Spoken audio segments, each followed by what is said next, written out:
יוזף. לפני שלקחו אותי למחנה ולפני שהתחתנתי.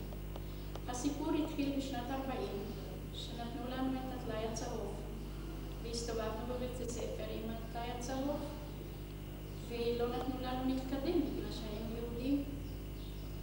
אחר כך במאי בשנת 44 באו בבוקר אחד ולקחו לנו תיקחו תיקים ביד ולקחו אותנו לאיזה יער. ביער החזיקו אותנו 3 שבועות עד למקום ברכבות. אחרי 3 שבועות המיסו אותנו לקרונות של פרות, לא של בני אדם, והתחלנו לנסוע. זה היה בתקופה של שבועות. והתפללו את התפילה של שבועות בקרנות, זה היה משהו שזה קשה לתאר. ועד היום התפילה של שבועות זה ממש עצוב לי. הגענו לאושוויץ, לבירקנאו, זה על יד אושוויץ, והורידו אותנו מהקרנות. עמד קצין, כנראה שזה היה מנגלה, ועם האצבע הראה לצעירים לצד ימין, לזקנים לצד שמאל. אבל רק למחרת ידענו מה זה היה ימין ומה זה היה שמאל. צד אחד היה המחנה, שכתבו ארבייטסלאגר, בעצם זה היה מחנה השמדה. בצד שני היה מבוגרים שלקחו אותם לקרמטוריום, לשרוף אותם. למחרת התחילו לטפל בנו. קודם כל הורידו את הבגדים, את כל מה שהיה. אחר כך גילחו אותנו לגמרי, שלא נראה כמו בני אדם. וכל אחד קיבל סמלה. הסמלה הייתה או לאיש גבוה, אישה גבוהה נתנו סמלה קטנה, ולאישה נמוכה נתנו סמלה גדולה שיהיה מצחיק. עד כדי כך שאחיות לא הכירו אחד את השנייה. ואז התחילה העבודה היומיומית. כל בוקר ב5 היו מוציאים אותנו לצל אפל, זה היה ספירת מלאי.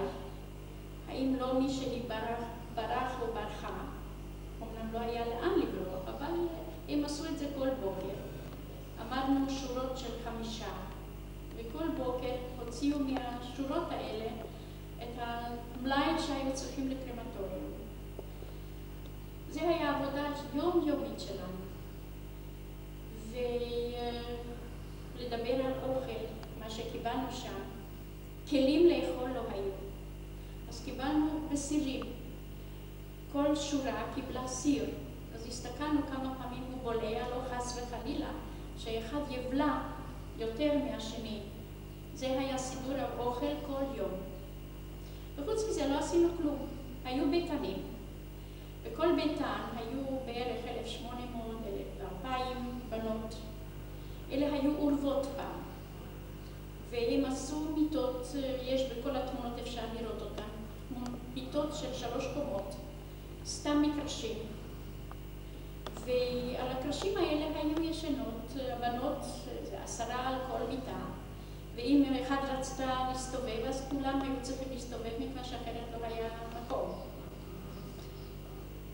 זה היה באושוויץ, יום אותה דבר, בוקר על צל אפל, ואחר כך לשבת, אם חס וחלילה הם טעו בחשבון, אז הם צריכים לעמוד על הברכיים עם הידיים למעלה, עד שהם גמרו את הספירה ועד שהתאים להם המספר.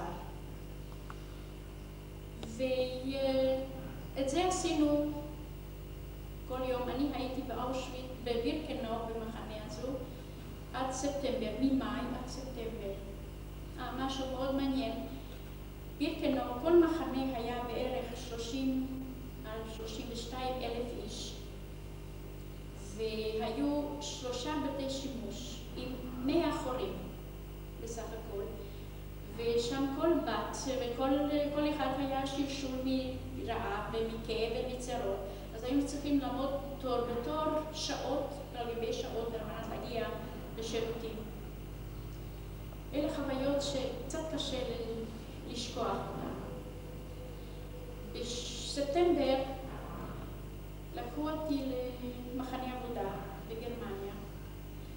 שם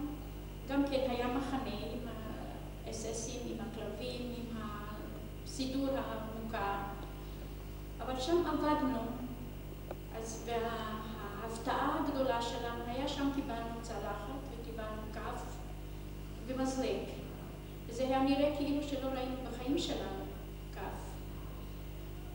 ואני במקרה עבדתי במפעל חלקי חילוף למטוסים, עבדתי על מחרטה, וזה היה המזל שלי. ובין 500 בנות הייתי הצעירה ביותר, אז כולם פינקו אותי. מה זה כולם? המזכירה של האס-אסים בעצמה הייתה מביאה כל יום תפוח עץ. המנהל עבודה שלי במפעל גם כן היה מביא לי כל בוקר סנדוויץ'. היה שם לי את זה על המחרטה שאף אחד לא יראה, וזה היה פינוק שקיבלתי שם. עבדתי על המחרטה, אחרי כמה ימים למדתי את המקצוע. הגיע דוקטור מנגלה והשיגו אותי כעובדת הטובה ביותר. הוא נורא התפלא, האם עבדתי גם בבית.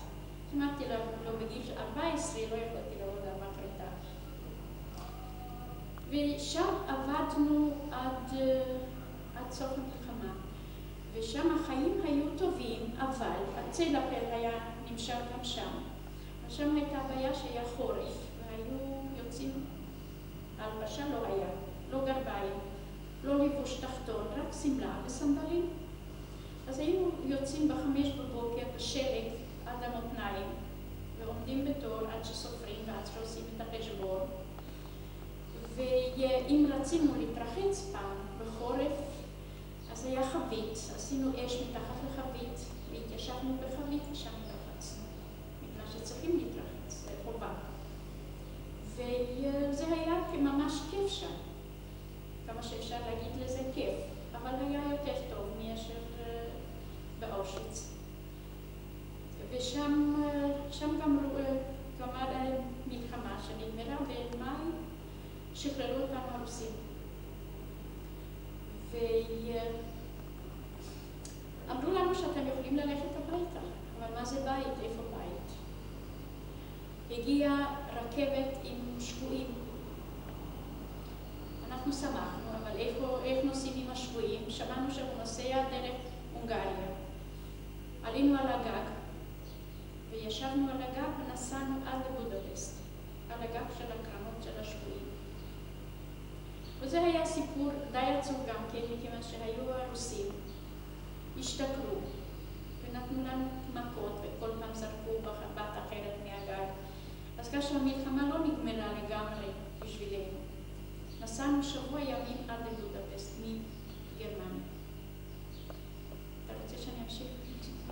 להורים, לא סיפרתי בהתחלה, להורים שלי קראו עמליה יוזף ולאבא ישראל יוזף. הם הרגו אותם למחרת שהגענו לאושוויץ. ועכשיו אני אספר שהגעתי לבודפשט, שם עשו לנו הג'וינט, נתנו לנו להישאר שבוע ימים בבודפשט, להסתובב בעיר, לראות את העיר, זה היה אחרי מלחמה. והמספר על היד, עם זה נסענו באוטובוסים ובמוניות, כולם קיבלו את המספר בתור כסף. אחר כך הגענו לרומניה, אבל לא הורים, היו ילדים, והייתי בסך הכל בת 16. לא הורים, לא בית, לא כלום. אז היו מעונים של הג'וינט, וגרנו בג'וינט, והם עשו סידור עם בעלי מלאכה ועם חנויות, שיקבלו אותנו לעבודה וישלמו לנו, שילמדו אותנו מקצוע, וקיבלו תשלום עבור זה. וככה חיינו בטרנסילבניה, עד שכל אחד יסתדר באיזושהי צורה. באושוויץ כשהגענו, היה להם קשה מאוד, המיליונים לשאול את השם. מכיוון כל אחד היה שם מוזר, לאחד יותר קל, לאחד יותר קשה, אז הם עשו את הפשוט ביותר. עשו לנו מספרים, ואנחנו היינו צריכים ללמוד את המספר של כל אחד. המספר שלי 11,992. ועם זה הסתובבנו הרבה מקומות עם המספר הזה.